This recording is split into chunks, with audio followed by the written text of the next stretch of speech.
नमस्कार, दर्श न्यूज़ देख रहे हैं आप और मैं हूं आपके साथ दक्षा प्रिया। इस वक्त की बड़ी खबर लोकसभा के नेता प्रतिपक्ष राहुल गांधी से निकलकर सामने आ रही है, जहां पर ये बताया जा रहा है कि राहुल गांधी 7 तारीख को बिहार की राजधानी पटना तो पहुंच रहे हैं, लेकिन इससे ठीक पहले वो कन्हैया कुमार की यात्रा में शामिल होंगे, वो भी बेगूसराय में। जी हां, आप ठीक सुन रहे हैं, यात्रा में तो शामिल होंगे ही राहुल गांधी, लेकिन उसके ठीक बाद वो पटना आएंगे और पटना में उनका कार्यक्रम है पार्टी का, जिसमें वो शामिल होंगे। इसकी जानकारी खुद कांग्रेस के प्रदेश अध्यक्ष राजेश कुमार राम देते नजर आ रहे हैं। क्या कुछ कह रहे हैं बिहार कांग्रेस के प्रदेश अध्यक्ष, आइए आपको सुना।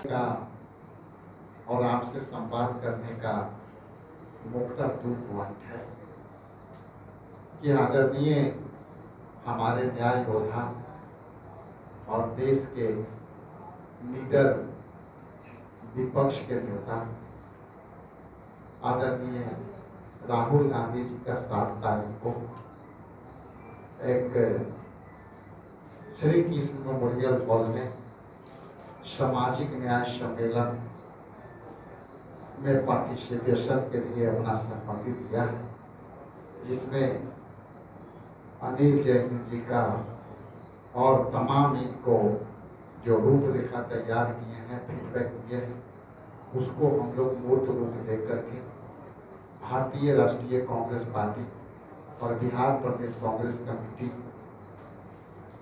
के एम्पावरमेंट से वो कार्यक्रम होगा। कार्यक्रम का विषय, जैसा कि आप जानते हैं कि सामाजिक न्याय अपने आप में एक छोटी शब्द सुनने में जरूर लगता है, लेकिन हम सामाजिक न्याय के यदि बात करते हैं तो कहीं न कहीं पिछले पंक्ति में छूटे हुए लोगों के हिस्सेदारी की बात करते हैं, और छूटे हुए लोग में सभी जाति धर्म और समूह में लोग रहते हैं। तो जैसा कि कहा कि मैं छोटे पंक्ति में रहने वाले लोग में कई विचारधारा के लोग हैं, और हम न्याय की बात करते हैं तो हम कई लोगों की उसमें समायोजन देखना चाहते हैं। मसलन आज बाबू जगजीवन बाबू के जयंती है, और इस जयंती के शुभ अवसर पर कई हमारे ऐसे स्वतंत्रता सेनानी रहे हैं, चाहे वो बिरसा मुंडा हो।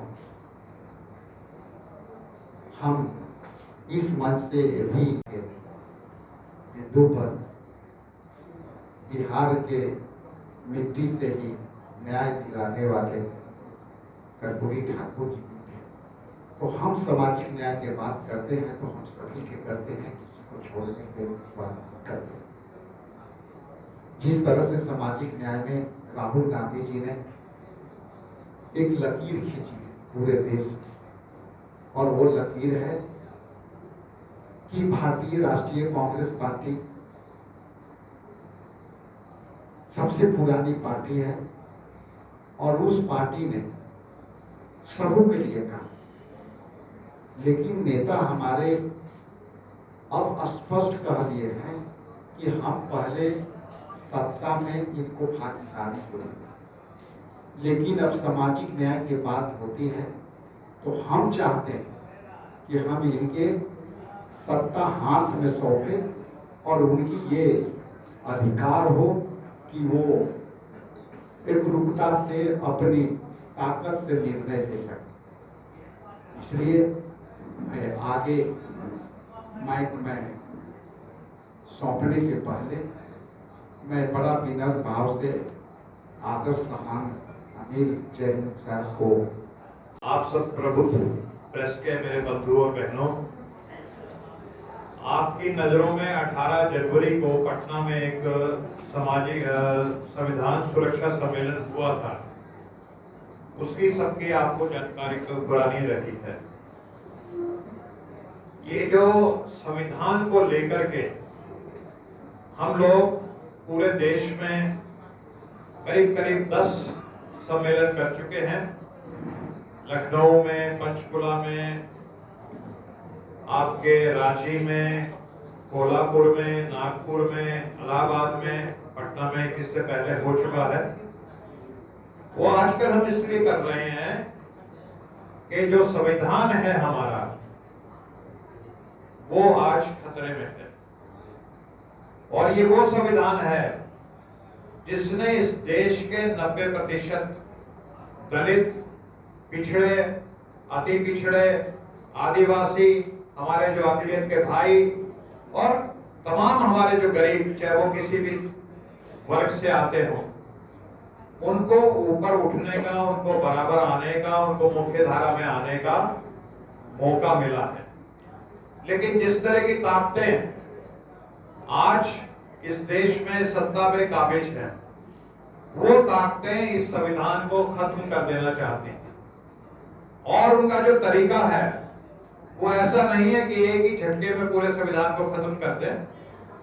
जैसा एक चाइनीज तरीका होता है, उसको कहते हैं डेथ बाय 1000 कट, यानी किसी की हत्या करनी हो तो छोटे छोटे कट मार करके, जैसे ब्लेड से उसको ब्लीड करो और 1000 कट मार करके उसकी हत्या करो।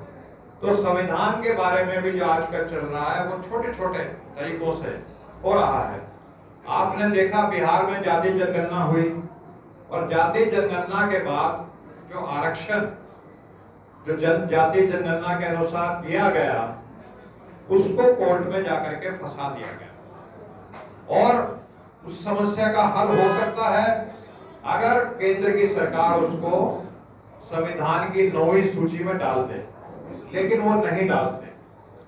जाति जनगणना की बात तमाम सुप्रीम कोर्ट के जो डिसीजंस आते हैं, जो काका कालेलकर रिपोर्ट आई थी, जो मंडल कमीशन की रिपोर्ट आई थी, सब में ये जिक्र था कि अगर इस देश में जो 90% जो गरीब हैं, अति पिछड़े हैं, आदिवासी हैं, अकलियत के भाई हैं, पसमानदा हैं, जो पीछे छूट गए, उनको मुख्य धारा में जब तक नहीं लाया जाएगा ये देश बनेगा नहीं। और इसके लिए आंकड़ों की जरूरत होती है। आंकड़े आएंगे तो जैसे किसी रोगी का एमआरआई कर दिया जाता है, एक्सरे कर दिया जाता है, तो बीमारी का पता लग जाता है कि हड्डी कहाँ टूटी है और फिर उस हड्डी को जोड़ा जाता है। तो इस तरह के आंकड़े आने के लिए जाति जनगणना की बहुत जरूरत है। राहुल जी और कांग्रेस पार्टी ने रायपुर के अधिवेशन में एक प्रस्ताव पास किया था जिसमें जाति जनगणना की बात थी, जिसमें जो आरक्षण की सीमा 50% जो पहले ही टूट चुकी है जब से ईडब्ल्यूएस का आया है, उसको आगे बढ़ाने की बात थी। और एक वहां से नारा दिया गया था कि जितनी आबादी उतना हक। तो राहुल जी उस पर लगातार काम कर रहे हैं और इस देश में जितने भी ओबीसी हैं, अति पिछड़े हैं, पसमानदा हैं, दलित हैं, आदिवासी हैं और हमारे अकलियत के भाई हैं और सभी जातियों के जो गरीब हैं, वो राहुल जी के प्रति एक आशा की दृष्टि से आज देख रहे हैं। और आपने देखा कि बापू सभागार में जो कार्यक्रम हुआ, कांग्रेस का उसका समानांतर पार्टी ने कार्यक्रम किया, लेकिन बापू सभागार में जो लोग आए थे वो आम लोग थे, वो किसी पॉलिटिकल पार्टी के पदाधिकारी नहीं थे, वो किसी पॉलिटिकल पार्टी के कार्यकर्ता नहीं थे, लेकिन उन संस्थाओं से, वो सामाजिक संस्थाएं जो सामाजिक न्याय के उन संस्थाओं के वो आए थे। अब की बार भी हमारे कार्यक्रम में आप देखेंगे जो लोग शामिल होने जा रहे हैं वो सामाजिक संस्थाओं से जुड़े हुए लोग हैं। करीब करीब 200 सामाजिक संस्थाओं के लोगों का रजिस्ट्रेशन हम कर चुके हैं और हमारा रजिस्ट्रेशन जो है वो करीब 5000 तक पहुंच चुका है जो उस कार्यक्रम में लोग आएंगे।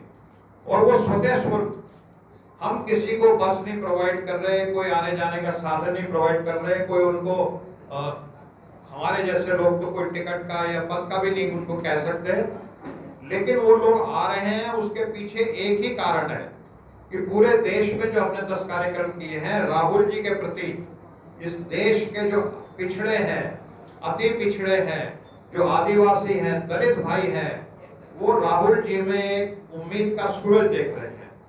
संविधान लागू होने के बाद भी जो पूरा न्याय मिलना चाहिए था वो अभी तक नहीं मिला। आज इस देश के जो 90% पिछड़े, अति पिछड़े, आदिवासी, दलित, पसमानदा, हमारे अकलियत के भाई और सभी वर्गों के गरीब वो राहुल जी में उम्मीद देख रहे हैं और इसलिए स्वतःस्फूर्त वो राहुल जी को सुनने आते हैं, उनसे जुड़ते हैं और वहां से उनके मार्गदर्शन में जो संदेश लेते हैं वो उसको फिर गांव-गांव तक आगे जाकर के फैलाने का काम करते हैं। तो मुझे फिलहाल इतना ही कहना था कि आप वहां पे आए, उस कार्यक्रम को देखें। हालांकि उस कार्यक्रम में कैमरा वगैरह अलाउड नहीं रहेगा, लेकिन आप बिना कैमरे के आप जो पत्रकार बंधु उसमें शामिल होना चाहते हैं तो उसमें शामिल हो सकते हैं। आपका स्वागत है। हमारा पुराना तरीका है, आज तक हमारे जितने भी हुए हैं तो हम उसमें कैमरा अलाउड करते नहीं है, ठीक है। वो हमारी कमेटी फैसला लेती है। डेट और टाइम फिर से बता। डेट जो है वो 7 अप्रैल और टाइम जो है वो 11 बजे रहेगा। और उस कार्यक्रम में हम विशेष तौर पे, क्योंकि जैसे अध्यक्ष जी ने बताया कि 1 अप्रैल से लेके 7 अप्रैल तक कुछ जो महापुरुष हुए हैं, जो देश की आज़ादी के लिए लड़े या समता के लिए लड़े, वो उनको हम विशेष तौर पे याद करेंगे। सबसे पहले मैं जिक्र करना चाहूंगा बापू का। बापू ने जो नमक सत्याग्रह चलाया उसका बारे में, उसके बारे में चर्चा होगी, पैनल डिस्कशन होगा। और हमारे जो अमर शहीद बुद्धू नोनिया जी थे, जो आजादी की लड़ाई में शहीद हो गए, उनके बारे में चर्चा रहेगी। उस पर एक्सपर्ट आकर के बोलेंगे। 1 अप्रैल को जो अमर शहीद प्रजापति हमारे रामचंद्र विद्यार्थी जी की जयंती पड़ती है, जो छोटी सी उम्र में 13-14 वर्ष की उम्र में स्कूल के विद्यार्थी थे। जब भारत छोड़ो आंदोलन चल रहा था तो अंग्रेजों की गोली उन्होंने अपने सीने पे खाई, शहीद हो गए। उनको हम याद करेंगे। बाबू जगजीवन राम जी की, जैसे अध्यक्ष जी ने बताया, आज जयंती है और उन्होंने बहुत समता की लड़ाई लड़ी। ऑल इंडिया डिप्रेस्ड लीग बनाई थी उन्होंने और फिर कांग्रेस में शामिल होकर के सबसे लंबे समय तक इस देश के कैबिनेट मिनिस्टर रहे और डिफेंस मिनिस्टर के रूप में, एग्रीकल्चर मिनिस्टर के रूप में उन्होंने देश में हरित क्रांति आई। जब वो डिफेंस मिनिस्टर थे तो बांग्लादेश बना। तो इस तरह के हम अपने महापुरुषों को याद करेंगे, नमक आंदोलन को याद करेंगे और सामाजिक न्याय पे, संविधान पे उस दिन बात रहेगी। जी, तो सुना आपने क्या कुछ कहा है बिहार कांग्रेस के प्रदेश अध्यक्ष ने, किस तरीके से वो जानकारी देते नजर आ रहे हैं राहुल गांधी के बिहार दौरे को लेकर। कैमरा पर्सन शशि के साथ मैं दक्षा प्रिया, दर्श न्यूज़, पटना।